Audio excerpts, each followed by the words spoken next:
네, 2022년 3월 19일 이정훈입니다. 윤석열 당선인의 권력구조 개편. 저는 상당한 이의 반대의 뜻이 있습니다. 그리고 윤석열 당선인한테 이 말씀을 꼭 하고 싶은데, 방심하지 마라. 승자의 저주에 걸린다. 네. 적폐라는 게 뭡니까? 적폐라는 게 뭡니까? 참 설명하기 힘든데, 지금 우크라이나를 침공한 러시아군이 상당히 버벅거리고 있습니다.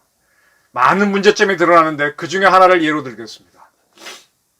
러시아군이 우크라이나에 침공하면서 갖고 들어간 전투 식량이 20년 전의 것이랍니다. 아, 이게 바로 적폐입니다. 예, 전투 식량 개수는 딱 맞는 것 같은데 전쟁을 안 하는 군대다 보니까 작년에 넣어놓은 거 올해 새 거로 교체 안 합니다. 그대로 두고 그 돈을 삥땅 해먹는 거죠. 20년이 지난 겁니다. 전쟁 안 하니까 과거의 식량 아무도 안 먹으니까 그냥 20년 동안 처박아 둔 겁니다. 이제 전쟁에서 가서 보니까 엉키고 설키는 겁니다. 이게 적폐입니다. 이걸 때려잡는 임무를 우리의 윤석열 당선인이 하셔야 되는데 적폐가 무엇인지 잠깐 놓치시고 있는 것 같습니다. 이러한 적폐를 잡으려면요. 그 전에 조갑재 선생이 쓴 책 중에 내 무덤에 침을 뱉어라라는 게 있었고, 저도 같은 제목으로 박정희 가상 인터뷰를 한 적이 있습니다. 내 무덤에 침을 뱉어라. 즉 나와 가장 가까운 세력들과 부닥칠 수 있는 배신과 의지가 있어야 됩니다. 지금 적폐는요, 내 주변부터 있습니다. 내가 가장 믿었던 러시아군, 푸틴이 믿었던 러시아 군대가 20년 동안 전투 식량을 교체하지 않아서 그걸 들고 싸우러 간, 이게 적폐입니다. 내 측근들을 쳐야 됩니다. 그러려면 힘이 있어야 됩니다. 이번에 제가 어제 방송에서 민정수석실을 없애는 거에 대해서 반대한다고 분명히 밝혔는데 저는 굉장히 반대합니다. 그리고 이번에 뭐라 그러더라? 정무수석을 없애고 정무장관을 두겠다 그랬죠. 이에 대해 이영호 의원은 아니다, 정무수석이 필요하다라는 쪽으로 이야기를 해서 좀 꼬이곤 있는데 이 정무장관을 신설하겠다라는 윤석열 당선인 측의 그 주장을 보면서 나이브하다, 저래가지고 과연 적폐를 청산할 수 있겠나 생각이 듭니다. 자, 적폐를 청산하는데 가장 큰 걸림돌이 누굽니까? 180석을 가진 야당입니다. 야당을 상대로 어떻게 정치를 할 겁니까? 국회에서 법을 만드는데 그 국회와 소통하려면 정무장관이 낫습니까? 정무수석이 낫습니까? 대통령의 최측근이 움직여야 될 겁니다. 정무장관은 장관과 수석의 차이가 뭐냐? 수석은 대통령 지근거리에 같은 바운더리 안에 근무하고, 장관은 정부 청사에 근무합니다. 행정부, 물론 행정부 소속은 아니겠지만 행정부 소속으로 봐야 됩니다. 멉니다. 네. 우리 행정부, 국무총리가 이끄는 행정부하고 국회하고 부닥칠 일이 얼마나 정무적으로 뭐가 많겠습니까? 경제 문제, 환경 문제, 이런 것 등등 아닙니까? 근데 이 적폐를 청산하려면은 그 야당하고 치열하게 해야 되는데, 그러려면 그 니고시에이션 하는 핵심 사람이 있어야 되잖아요. 그게 누굽니까? 그게 정무수석이죠. 정무수석을 둬야죠. 이영호 의원이 반대하는데 이 말씀을 들으셔야 됩니다. 세 번째가 되나요? 민정수석을 없애겠다 그랬는데 참 저는 위험한 발상이라고 봅니다. 민정수석의 고유 임무는 대통령 친위 측들의 비리를 잡는 거였다가 나중에 고위공직자 비리를 잡는 걸로 갑니다. 그리고 지금은 정보기관, 권력기관들을 다 장악하는 기구로 있는데, 이 현재 윤석열 당선인은 5대5의 승부로 집권하지 않습니까? 그리고 아주 치명적인 여소야대를 안고 출범하는 권력입니다. 이 권력이 적폐 청산에 나설 때 얼마나 많은 저항이 있겠습니까? 그 저항색들을 쳐가려면 뭐가 필요합니까? 검찰과 같은 칼이 필요하죠. 이 칼을 움직일 수 있는 직접 도구가 청와대에서는 민정수석입니다.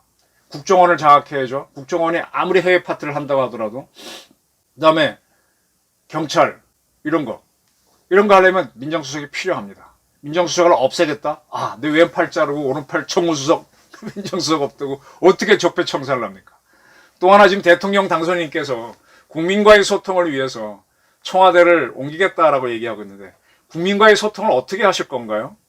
매일매일 국민들하고 만나서 지금 남대문 시장 가갖고 국밥 먹고 뭐 국밥 먹는 거 갖고 시비 거는 사람도 있던데 그런 식으로 소통할 건가요? 언제 그러고 노닥거릴 겁니까? 노닥거린다는 표현을 써서 좀 미안한데 언제 그렇게까지 계속 갈 겁니까? 어렵습니다. 저는 국민하고 소통하는 거는요, 저희 같은 기자들하고 소통하면 된다고 저는 봅니다. 젊은 기자들, 다양한 기자들이 있습니다. 저도 사실은 기자들을 굉장히 두려워하는데, 저 자신도 거꾸로 취재를 당해보니까 참, 이 친구들은 막갑하구나. 조금만 자유 주면은 참 건방할 하늘을 찌르는 질문들을 합니다.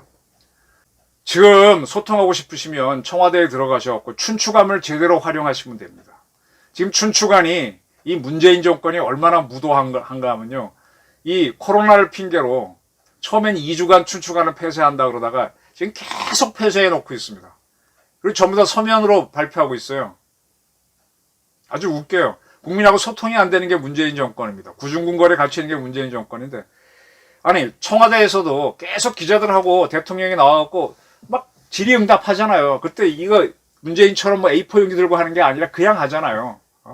어쩌다 보면 대통령이 화도 내고 트럼프도 화를 내고 오바마도 그러고 클린턴도 그러고 농담도 하고 그게 소통입니다. 어떻게 시장 가가지고 음식점에서 밥 먹으면서 다 그걸 하려고 합니까? 불가능이죠. 그럼 기자들이 별 질문 다 할 겁니다.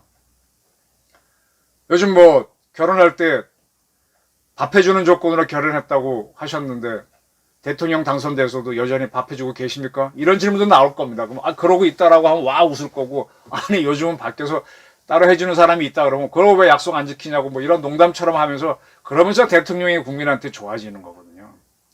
제가 그전에 경찰청에 강일학 경찰청장이라고 있었습니다. 고대법대를 나와가지고 우리 윤석열 당선인처럼 구순가 뭐 하여간 굉장히 오래 사법시험에 떨어지다가 붙은 사람이에요.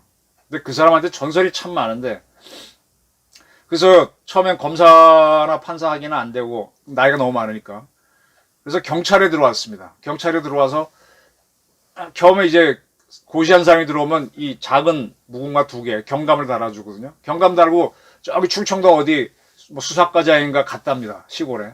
시골에 가니까 시골에서는 야 고시 붙은 사람이 온댄다 그러니까 새파랗게 젊은 20대 경감이 오는가 보다 그랬더니 그래도 나이 제법 있는 30대 중반의 사람이 오니까 이러고 눈여겨보는 거예요. 근데 강일학 씨가 왜 그렇게 많이 사시에 떨어졌는가 그러면 윤석열처럼 먹고 마시고 노는데 취미가 많아서 걸어다니는 가라오케 도전 천곡 술은 끝없이 이런 사람이라고 저는 알고 있습니다. 이때 88년 올림픽 하기 직전이었는데 거기 가서 이분이 하면서 저한테 그 얘기 했어요. 그래서 그 나이 많은 형사들을 어떻게 친해졌느냐 딱 술을 먹으면서 30명인가 40명인가 쫙 돌아가면서 폭탄주를 돌리고 다시 한 바퀴 돌고 또 한 바퀴 돌니까 형사들은 각자 3잔 받아 먹었지만 본인은 벌써 60장 70장이 되는 거 아닙니까? 그때서야 형사들이 이 사람 보통 내기 아니구나 하고 한 상태에서 그리고 요즘은 노래방 그땐 가라오케죠. 거기 가가지고 노래를 부르는데 이게 도전천곡 걸어다니는 가라오케니까 노래가 끝도 없고 잘 놀죠. 그 다음날 그 나이 많은 형사들이 과장님 하면서 그 마음을 잡아가지고 지역 치안을 완벽하게 해서 이제 했다. 그런 얘기를 한번 하더라고요. 그 다음에 나중에 이분이 경찰청장이 됩니다. 그때 참 희한하게 제 친구들이 경찰대 일기들이 있는데 일기 중에서 선두는 별 2이 나왔어요. 왕무궁화 그게 이제 누구야? 경찰대 일기 했던 그 친구고 일기 중에서 이제 2, 3등 한 친구들 중에 그 다음에 투스타가 돼야 되는데 제일 똑똑한 친구를 감찰에 앉히고 두 번째 친구를 공보관에 앉히더라고요. 뭐냐? 경찰 고유 임무는 늘 돌아가는 거니까 그건 한다. 근데 우리 내부에서 문제가 되는 건 내부 비리하고 그것이 외부에 알려졌을 때 어떻게 알려지냐에 따라 위기가 온다는 걸 알고 둘을 잡은 겁니다. 맨날 두 사람만 똑바로 해 그러니까 경찰 내부 비리를 딱딱 잡아서 사전에 처리하고 그걸 정확하게 발표하니까 문제가 없는 거죠.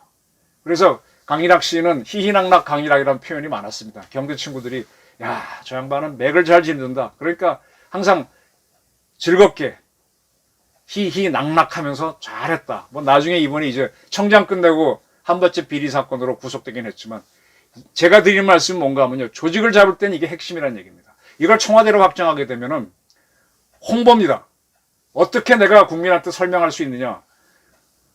소통 얘기하시는데 기자들하고 잘 만나서 강일학 씨가 바로 언론 상대하는 공보관을 꽉 잡아서 유능한 친구 시켜놓고 잘하죠. 그 다음에 진급시키면 말이 없죠. 원래 진급해야 되는 친구인데 한 1년 그냥 쫙 시키니까 잘했으니 진급시키고 감찰도 잘시키니 진급시키고. 네. 이 감찰이 누굽니까? 민정입니다. 홍보가 공보입니다. 이 두 개 파트를 소통을 근데 왜 민정을 없애려고 하죠? 공보는 없앤다는 얘기까지는 없는데.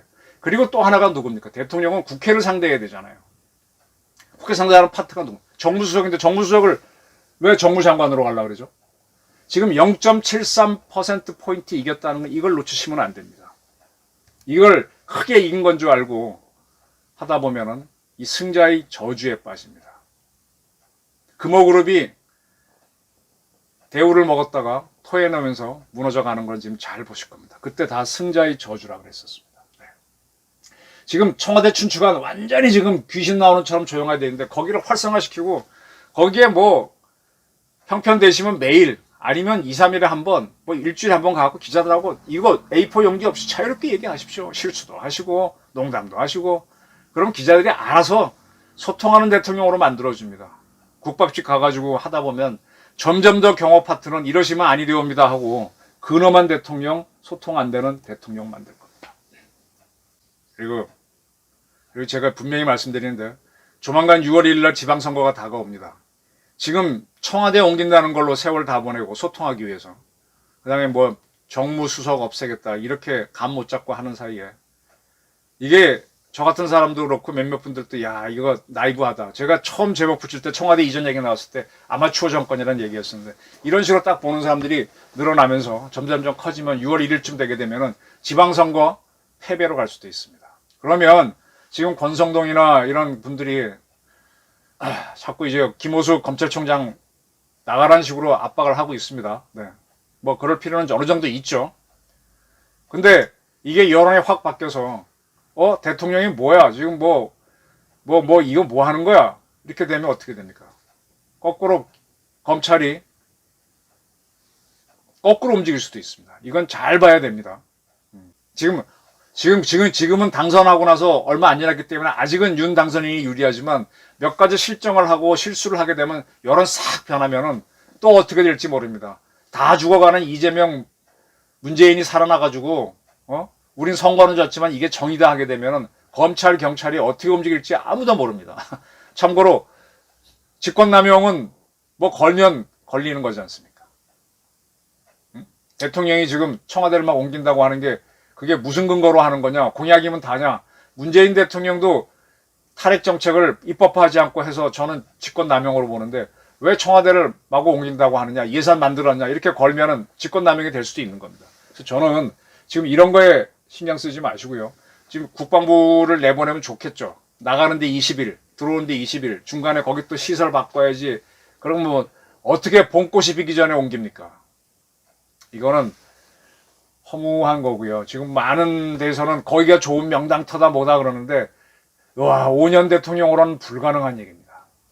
그래서 빨리 이거를 툭 버리시고 정무수석, 공보수석, 민정수석을 단단히 끌고 나가면서 적폐청산을 하십시오. 그래서 국민 지지를 옮기면은 아마 임기 중에 청와대 옮기는 문제도 쉽게 할 수 있을 겁니다. 지금 서둘러 바둑을 뚫을 때 수순을 거꾸로 두게 되면 망하죠.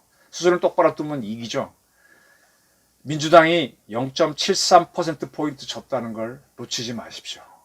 놓치지 마시고 지금 어떻게 승기를 잡아가느냐 이 사정에 이걸 몰고 나가게 되고 북한이 미사일 쏘고 그럴 때 북한을 거칠게 다뤄야 됩니다. 저는 지금 북한이 쏘게 되면 북한 지도부를 우리 미사일로 때리자는 얘기까지 하는데 그런 식으로 다뤄야만 이 시국을 끌고 나갈 수가 있습니다. 그리고 승리하는 대통령이 될 수 있습니다. 지금 아직 민정을 없애겠다, 정무를 없애겠다. 와, 이거 무덤 파는 겁니다. 제발 조심하시고 다시 한번 보십시오. 다시 한번 보시고 대통령이 뭔지 지금까지 법치란 게 무엇인가에 대해서 국민이 키워준 나다, 헌법대로 법치를 하겠다 얘기하셨는데 대통령이 뭔지도 다시 한번 보시고요. 이제는 법률학도가 아닌 정치학도로서 딱 보시면서 어떻게 바꿀 수 있는지, 적폐가 무엇인지, 우리나라 사회에도 20년 된 전투 식량을 그대로 쓰고 있는 건 아닌지 그거 잘 보시고 쳐나가시면, 그리고 국민하고 소통해서 기자들하고 소통하면 그러면 어디 가서도 환영받는 대통령이 될 수 있습니다. 한번 해보시길 바랍니다. 감사합니다.